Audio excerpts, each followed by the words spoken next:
Thanks everyone, thanks for joining us. Andrew McDonald, head coach of the Australian cricket team, to address you after tonight's abandoned match.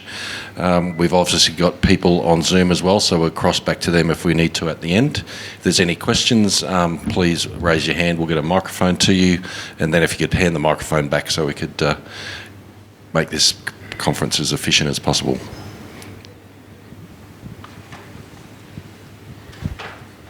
Andrew, with your strong Victorian background, are even you a little bit surprised with how dodgy this weather's been of late for the World Cup? Yes, simple answer. Especially this time of the year, it's unfortunate. I mean, tonight was shaping as a blockbuster. Really, most of our players had sort of penciled this one in early in the World Cup campaign, and it was going to be a huge crowd, so it's bitterly disappointing for the fans, bitterly disappointing for the players, and really surprised about the weather. Earlier, Jonathan Trott, the Afghanistan coach, made the point that there's a stadium across the CBD that's got a roof on it. In your opinion, is that something maybe the ICC should have factored in, given spring in Melbourne can be a bit fickle? I think everyone likes to play at the MCG. You can't predict the weather, but what you do know is that Melbourne fans generally turn out, and when it's England and Australia, it's probably no better place than you want to be playing at the MCG. So whether we should play with stadiums with roof on it, that's up to the scheduling. It is down the road. It's not a purpose-built cricket venue, but it's done all right over the time for the BBL games. Andrew, it seems likely that net run rate is actually going to be even more important leading into the rest of this competition. Does that influence team selection coming to these final two matches in the Super 12 stage? I don't think it'll shift our team selection too much. I think we've sort of picked a pretty powerful batting lineup, and we've got the bowlers that we think in certain conditions against certain opposition that can do the job. So we feel as though we're pretty well covered for the options that we have. So we'll pick each team based upon the merits of the surface, based upon the opposition. We're probably where we were at the start of the night, really. No one's really made any ground. That's a disappointing factor. I think whoever come here and was able to take the points, it would have gone a long way to securing potentially a semi-final berth, albeit we've still got Ireland and Afghanistan to go. Andrew, over here, mate. When you lost to England during last year's World Cup, you had to win those last two games against Bangladesh and West Indies, I think it was, and boost your net run rate by a lot. With 2 games to go here, do you feel like you're in a similar position? Yeah, very similar. Albeit there's the unknown of weather at the moment, all across the country, really. So, but net run rate's going to come into. We knew that at the start of the tournament. When you only play 5 games, net run rate can decide and influence who goes through into the final 4. We feel as though we've been there before. We've got games that go ahead of us as well. So we've got New Zealand, England. We get a look at games ahead of us for that last game against Afghanistan. But first and foremost, we've got to probably improve certain facets of our game and build throughout the tournament. And we just want to get back to playing the cricket that we know we're capable of. And we probably haven't done that in the first couple of games. So that excites me, the fact that there's still plenty of improvement left in the group. Can I just ask about Matthew Wade and Adam Zampa have both had COVID recently, or Matthew still has it. Is it a bit of a concern that not just those two getting it, but potentially more players could go down and maybe derail things a bit?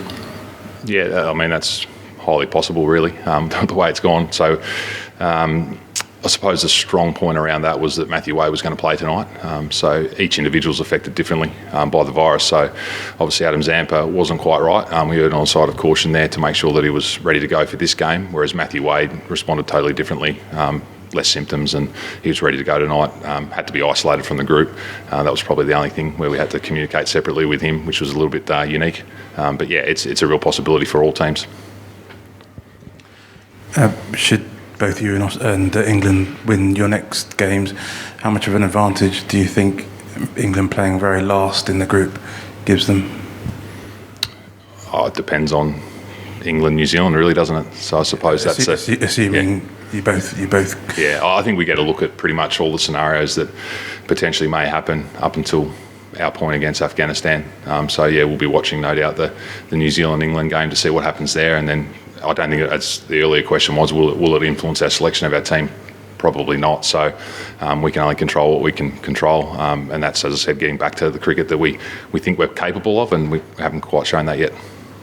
Did you feel today that with it being such a potentially blockbuster game, as you said, that had it been a real 5-over thrash or kind of shootout, that probably wouldn't have done justice to your World Cup hopes, I guess?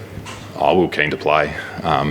Whether it was a 5-over game or a 20-over game, the importance of the game and the importance of the 2 points was huge tonight. So we were keen to get out there, whatever that game looked like.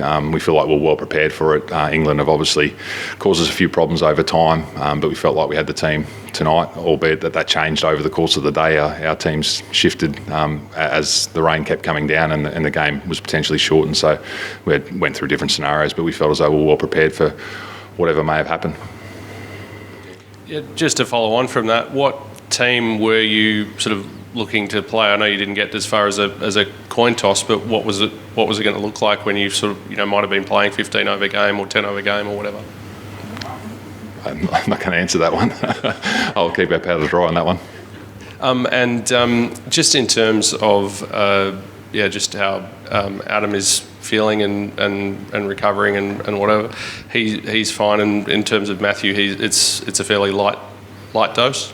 Yeah, as I said, he was going to play tonight. He was pretty good yesterday. It was just a positive test that obviously isolated him from the group, but he was ready to go. So yeah, as I said, it affects people differently. Zamps responded differently, and we didn't feel like he was ready for that contest in Perth, and we were on the side of caution to make sure he was ready and recharged for this game. And yeah, he's back to full health and fitness, which is great for us. Were we in the middle here? Thanks.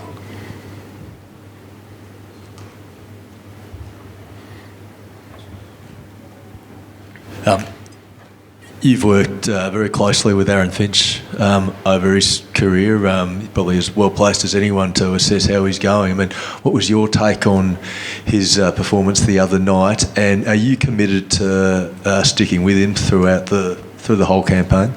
He was selected for tonight's team. He's our captain. So I think that says everything with the way that we internally view where he's at.